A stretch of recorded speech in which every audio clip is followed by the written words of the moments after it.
Retiring with $1 million does not sound as great as it used to. With the rising cost of everything needed in retirement, retiring with $1 million sounds more scary than it does comfortable and stress free. So the question becomes, if you've saved your entire life and now you've hit that $1 million mark, do you have enough to retire? My name is Derek Delaney. I'm a certified financial planner, and this is the type of work I do for my clients for a living. According to Empower, which is one of the biggest retirement plan custodians, the average American age 60 or older has a retirement balance of about $1.1 million, which is great until you look at the median number, which for Americans 60 or older is roughly $539,000, which means there are a few big savers that are pushing that retirement average up. But in reality, majority of people are actually going to retire with well below $1 million to live off of. So if that's the case, is it possible to live comfortably and stress-free in retirement with only a $1 million portfolio? And the answer to that might surprise you. To help simplify how it works, I'm going to break it down into 3 steps that if you're able to take action and accomplish these 3 steps at a high level, the probability of you living a long, stress-free, and comfortable retirement with $1 million retirement nest egg goes way higher than if you try to do it without accomplishing these 3 things.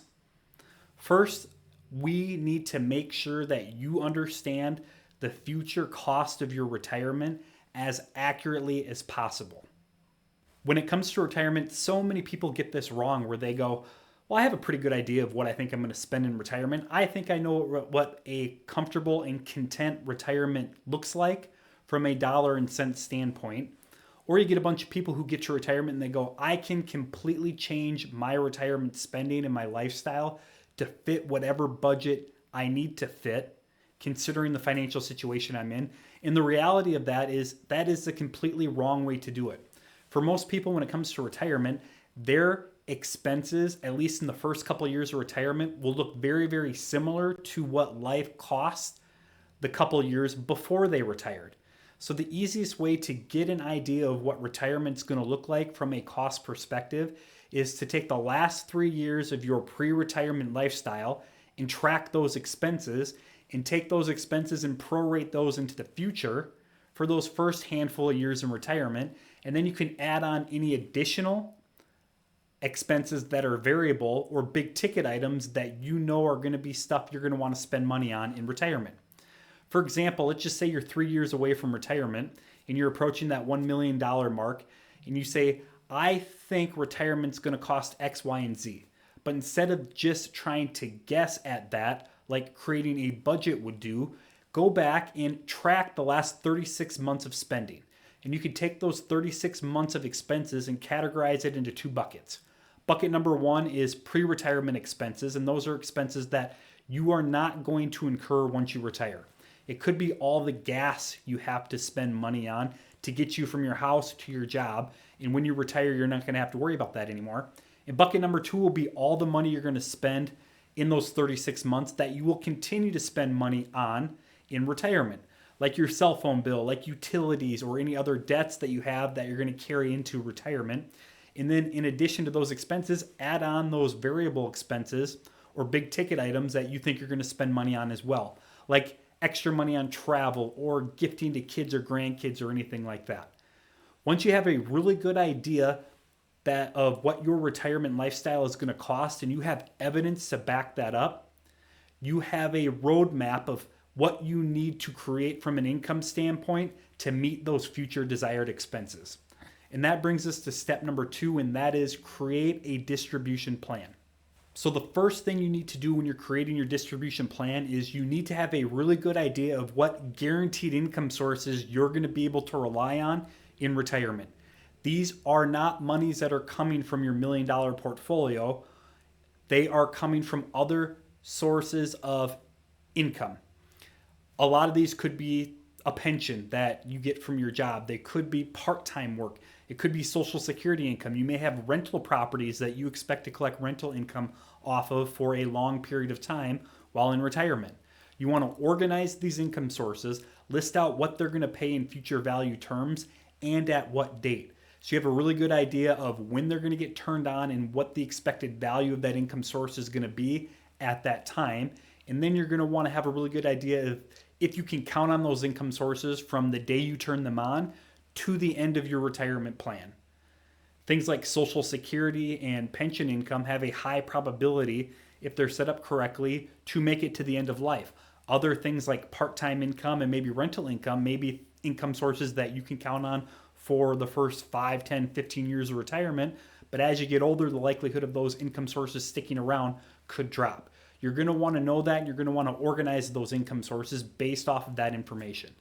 Once you have that information figured out and planned for, then you're going to want to create your distribution plan for that $1 million retirement nest egg you spent your entire life saving. And this is where we get into a lot of those common strategies that you've probably heard of before, like the 4% withdrawal strategy, where if you have $1 million, you can safely withdraw 4% out of that portfolio for the rest of your life with inflation adjustments. You may be somebody who is more comfortable with the bucketing strategy of retirement income distribution planning, where you split that $1 million up into different buckets depending on the timeline of when you're going to want to spend that money. So you could have, a third of your $1 million in short-term cash-like reserves because you're going to be drawing off of that early in retirement. You could have a midterm bucket of money you're going to spend in years 10 through 20 in retirement, and a long-term bucket of money you don't think you're going to touch until you get 20, 25, 30 years out into retirement. And because of those different timelines, you can invest those buckets from an aggression standpoint differently. And then finally, another more, I think, common now type of strategy is a guardrail strategy, where you have your withdrawal rate based off of the value of your portfolio. And that withdrawal rate can either be increased, meaning you get a raise, or decreased depending on the value of that portfolio in any given time. And those guardrails parameters are set before retirement even begins. So you can monitor with that withdrawal rate as your portfolio either goes up in retirement or goes down. And it helps you in real time understand if income cuts need to be made, or if you have the ability to spend even more than you think you wanted to at any point in retirement. But regardless, step number 2 is putting together that distribution strategy of guaranteed income sources and some sort of withdrawal strategy that you're comfortable with based off of that $1 million nest egg. That should be aligned with step number 1, which are those future projected expenses that are evidence-based that you have used or inputted based off of actual previous spending leading up to retirement. And that leads us to step number 3, and that is stress testing your portfolio based off of big risks you may or may not experience at some point in retirement. So I'm sure you've probably heard plenty of stories before, and I've faced this with some people who have come to me in my retirement planning practice. And that is, hey, Derek, I had everything set up. Everything was rolling along very, very nicely until X, Y, and Z happened that we didn't account for that threw everything off. We don't want some big event that we haven't planned for or some giant risk happen that puts years and years of your hard work down the drain. So we need to be we need to think ahead a little bit and create a list of those big risks that have a higher than not probability of happening, that if they didn't, we didn't plan for, could cause a huge retirement headache somewhere down the road. Now, the most common risks for a lot of people are long-term care. Another very common risk at some point in the future that a lot of pre-retirees and retirees are concerned with right now is what happens if one of those guaranteed income sources has some sort of reduction in income, like Social Security. What if the Social Security Trust Fund hits that reduction year in 2033, and all of a sudden what we thought we were going to get paid out in retirement from that point moving forward has been reduced by 33%.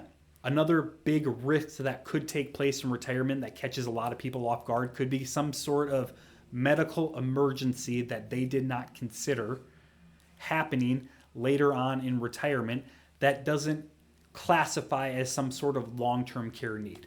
So regardless of what it is, and it probably will be unique to your specific situation, you need to understand what the big risks are to your retirement and then stress test those big risks based off of your projected expenses and distribution plan to have a better understanding of how chaotic things could get if one of those big risks were to take place in the future.